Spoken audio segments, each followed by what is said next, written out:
mean, at that point of the game, it was kind of on the line, I thought anyway. Just we were, I think, might have been down around 10 at the time or something.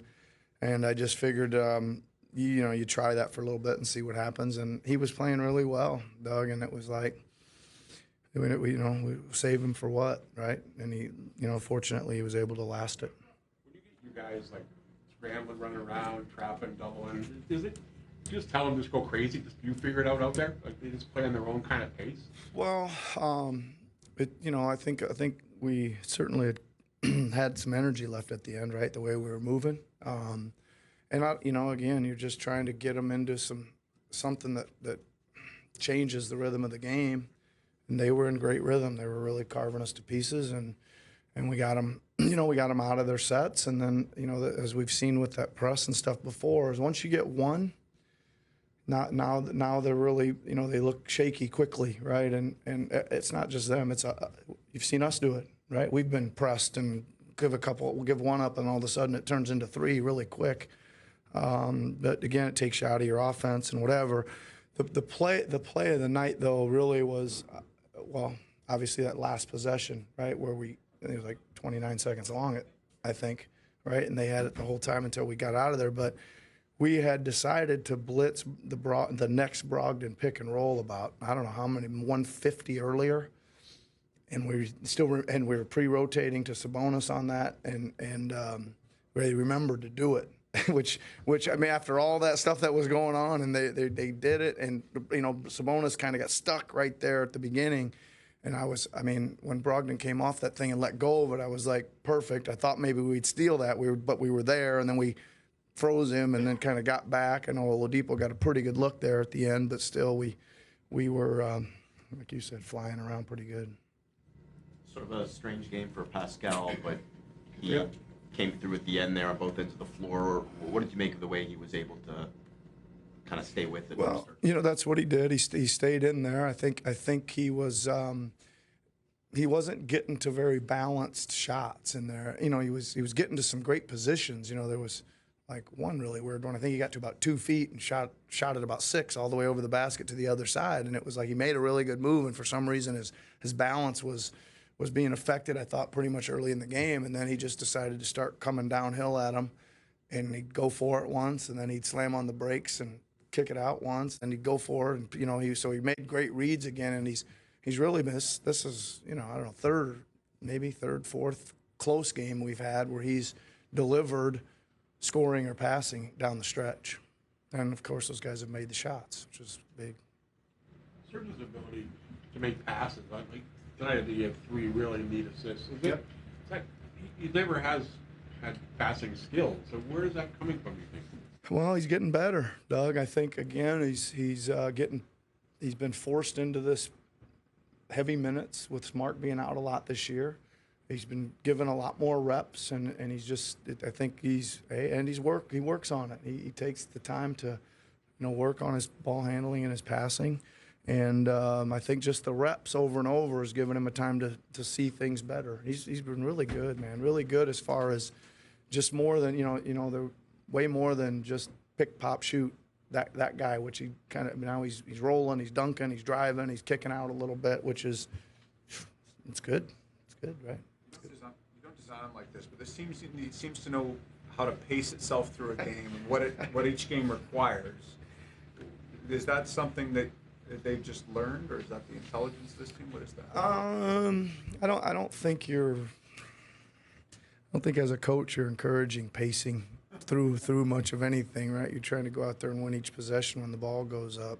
So I don't really know how to answer that. I guess that, and we've said this before here during this win streak, we haven't played great all the time, but we keep finding a way, and that's a heck of a characteristic to have, And tonight, we weren't very good, and they were very good. I give them credit. They were awesome. They were cutting and flying and moving and hustling and guarding and physical and all the things you can be. And they were trying to knock us out, and we wouldn't quite go away. And luckily, we hung in there and pulled one off. There's been a few close fourths now where OG hasn't played down the stretch for, obvious reasons. Yep. How would you assess his play right now, and what's your level of confidence? Yeah, you know what? I think I would say this, Eric. I thought he played great in the second half. I thought he was really physical and was guarding. We had to put him on Sabonis some, and he was forcing catches out further away from the post, and he was working out there. You know, I think that the 18 in the second and the 48 in the first half, I just felt like the spacing, we needed some spacing, and it's not like he's not a great shooter, but I think the threat of Terrence out there tonight, you know, a lot of times it's Norm. The threat of Terrence just giving Pascal and Serge and those guys a little more, and Kyle, a little more room to operate in the paint was the reason. But I thought OG played hard and really tough in the second half. I just about put him in because I thought his defense was worthy of going back in, but the offensive spacing was really what I was concerned about tonight. So overall, there's no real concern from you over his play recently? No. I mean, listen, Eric, I think that, you know, I've said this a couple weeks ago maybe, but I need to find a spot for him where the ball seems to find him a little bit more. I'd like him to get some more reps out there, whatever it is, if it's catch and shoots, if it's drives, if it's bringing it in transition or whatever. I would like to get him reps because, again, you know, what did he have tonight? One attempt. He's just not going to get much better if he's only getting 1 or 3 or 5 attempts for us. So, again, I think that maybe he fits. He starts the game, comes back. You know, I've been trying to get him out early and bring him back and get him to roll with the second unit a little bit, and somehow we've got to get the ball to find him a little bit more because we need his defense, man. We need his rebounding. We need his cuts and back cuts and dunks and things like that. We need to keep him going here. Sabonis was playing so well, and towards the late in the third, you had either Pascal or OG at center. I mean, that seems counterintuitive, but it worked so well. What did that lineup give you, and how did you trust those guys?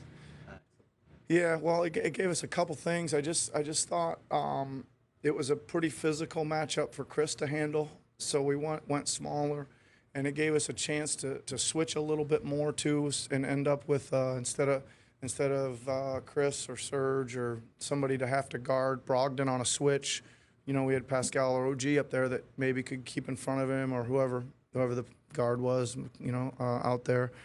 And, you know, it's one of those things too that I don't love it, right? I don't love it. It was, you know, we haven't done that much, but you roll with it, you see what happens, and it was good in the game. It kind of turned the game back. I think we crawled back, you know, from a big deficit to get back in the game with that. So we were just like always. Something works, we let it roll for a little while. Pascal's screen setting and rolling has never been his greatest offensive strength, but have you seen improvement when he is playing center like tonight? He's been effective on that.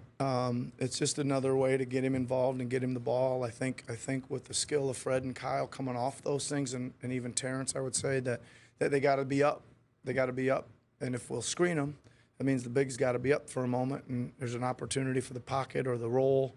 And again, anything we can do to get Pascal the ball heading downhill with some force is pretty good. And you just don't see it as much because a lot of teams will switch 1 through 4, right? And there's some teams that don't. And when we get to the teams that don't, you'll see us go to Pascal, and we usually try to save some of that stuff till late as well.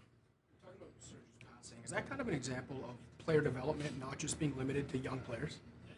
Well, I would say so. I think that, again, you guys know how I rave about Serge's work ethic on the off days and stuff, and I give him all the credit in the world, man. He's really serious about continuing to improve. He's knows his role, understands our offense and how he can fit in it, how he knew what he had to do to get a little bit better within our offense and as a teammate. And he's done that thing. He's done it. And again, to me, it's like super fitting that he hit that shot because he's tweaked it a little bit and worked on it. And tonight was like the first night in a long time where he was coming up short a little bit, one after another.